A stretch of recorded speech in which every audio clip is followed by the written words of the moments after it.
నమస్కారం. ఈరోజు 4-5 విషయాలు మీ ముందు ప్రస్తావిస్తాను. ప్రధానమంత్రి గారు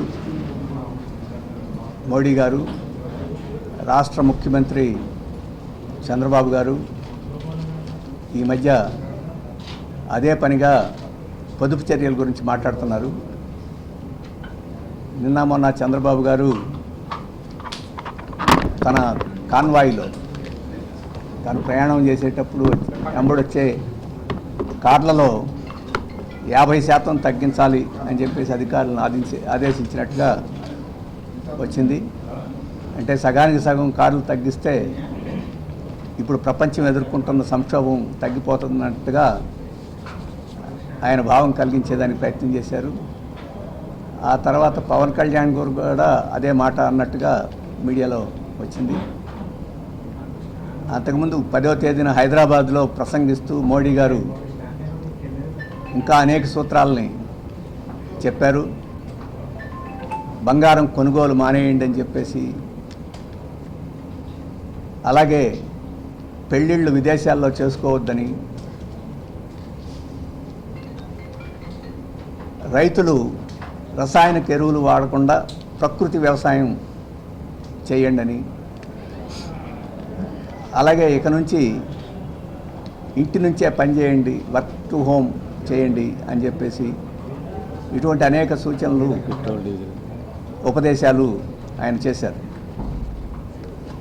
చంద్రబాబు గారు కూడా ప్రభుత్వ కార్యాలయాల్లో ఇక పని వర్క్ టు హోమ్ చేస్తాను ప్రభుత్వ రంగంలో అని చెప్పేసి కూడా నేను ప్రకటించారు.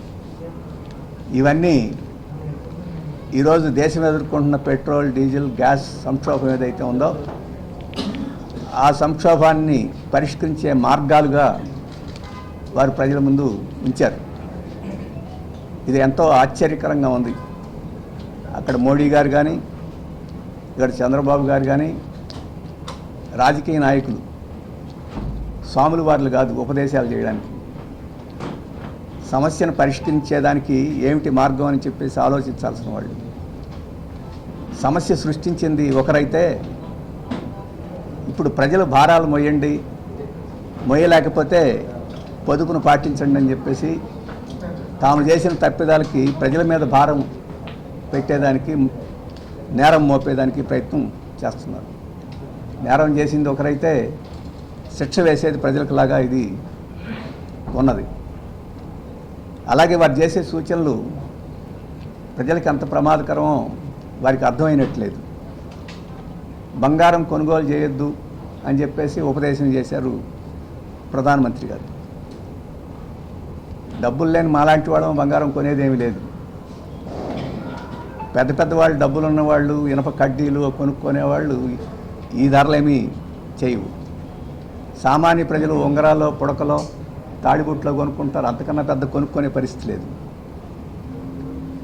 కానీ ఈ బంగారపు పని మీద ఆధారపడే లక్షల మంది కార్మికులు ఉన్నారు, చిన్న వ్యాపారస్తులు ఉన్నారు.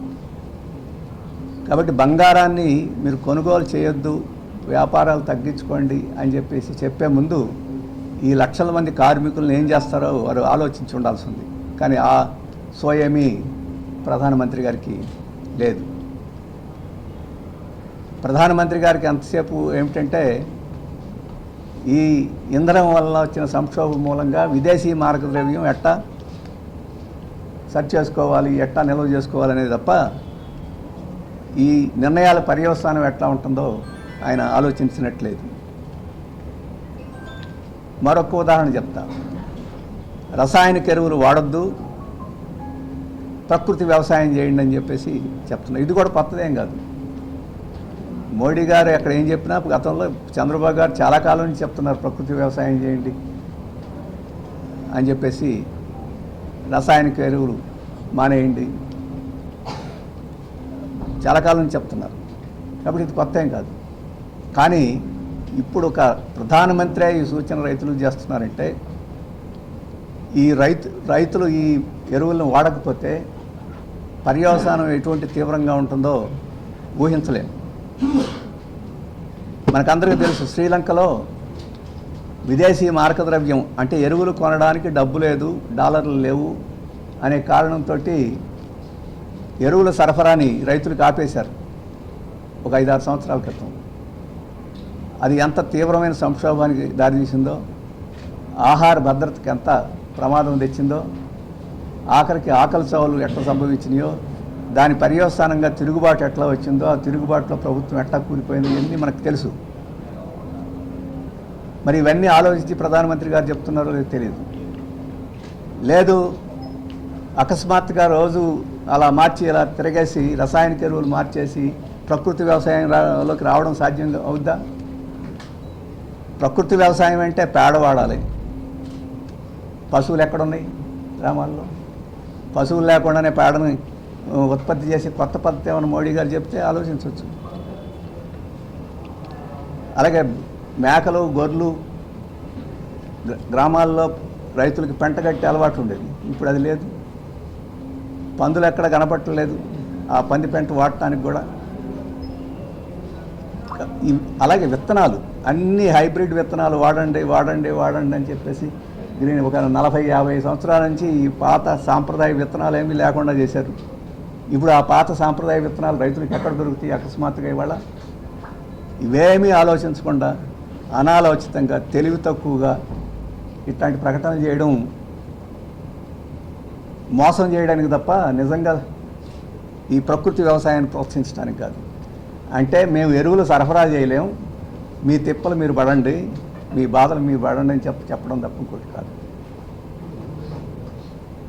అలాగే వర్క్ ఫ్రమ్ హోమ్ కానీ ఇవన్నీ సమాహారంగా చూస్తే రాబోయే కాలంలో పెట్రోల్, డీజిల్, ఇంకా గ్యాసు ఇటువంటి వాటి యొక్క ధరలు పెంచబోతున్నాం అని పరోక్షంగా చెప్పడం, మీరందరూ పొదుపు పాటించలేదు కాబట్టి మాకు ఇవన్నీ పెంచడం తప్పడం లేదని చెప్పి సమర్థించుకోవడానికి ముందస్తుగా ఒక ఎలిబీగా ఈరోజు వీళ్ళు ప్రకటనలు చేసినట్టు కనపడుతుంది.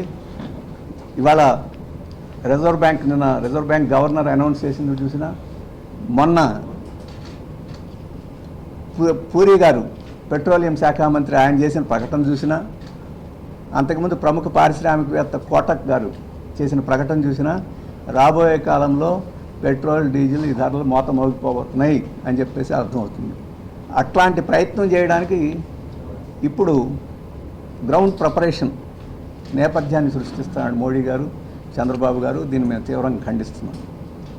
ఎందుకు ఖండిస్తున్నామంటే ఈ కొరతకు కారణం ఎవరు?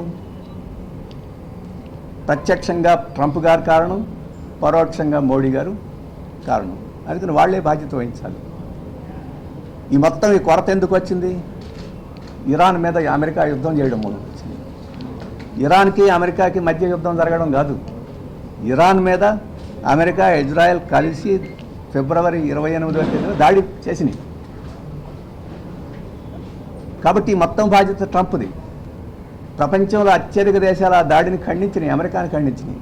ఖండించిన దేశాల్లో కొద్ది దేశాల్లో ముఖ్యమైన దేశం భారతదేశం. మోడీ గారు అప్పటి నుంచి ఇప్పటిదాకా అమెరికా, ఇజ్రాయెల్ కలిసి ఈ రకంగా దాడి చేయడం అన్యాయం అని చెప్పి ఒక్క మాట కూడా మాట్లాడలేదు. ఈరోజు అమెరికా అక్కడ ఉండే యుద్ధాన్ని 45 రోజుల తర్వాత యుద్ధం చేతగాక ఆపేశారు. ఆపేసి చేసింది ఏమిటి? ఈ గ్యాసు, ఇంధన పడవలు అటు ఇటు తిరగకుండా సముద్రంలో తమ యొక్క నేవీని పెట్టి దిగ్బంధనం చేశారు. ఇప్పుడున్న ఈ లోటంతా అమెరికా దిగ్బంధనం మూలంగా జరుగుతుంది. ఇప్పటివరకు మోడీ గారు అమెరికా చేస్తున్న దిగ్బంధనం చాలా అన్యాయం, ఇది తొలగించాలని చెప్పి ఒక్క మాట కూడా మాట్లాడలేదు. ఈ దిగ్బంధనం వలన అత్యధికంగా నష్టపోతుంది ఎవరు? భారతదేశం. పాకిస్తాన్ కాదు, భారతదేశం నష్టపోతుంది. ఆ నష్టపోవడం మూలంగానే మనకు ఈరోజు ఇబ్బందులు వస్తున్నాయి. దాన్ని ఒక్క మాట కూడా ఖండించలేదు. శాంతిని సృష్టించండి, దిగ్బంధనం ఎత్తేయండి, బ్లాకేడ్ ఎత్తేయండి, పడవలు స్వేచ్ఛగా సరఫరా చేయనీయండి అని చెప్పేసి మాట మోడీ గారు మాట్లాడకుండా, చంద్రబాబు గారు మాట్లాడకుండా, రైతులు ఏం చేయాలో, కార్మికులు ఏం చేయాలో, ప్రజలు ఏం చేయాలో మాట్లాడటం అనేది ప్రజలకు అవమానం చేయడం, అమెరికాకి దాసోహం చేయడం తప్ప ఇంకోటి కాదు. మోడీ గారు చెప్తారు మేము విశ్వగురువును అని, మా యొక్క సూత్రాలే ప్రపంచాన్ని నడుపుతున్నాయని చెప్పేసి. విశ్వ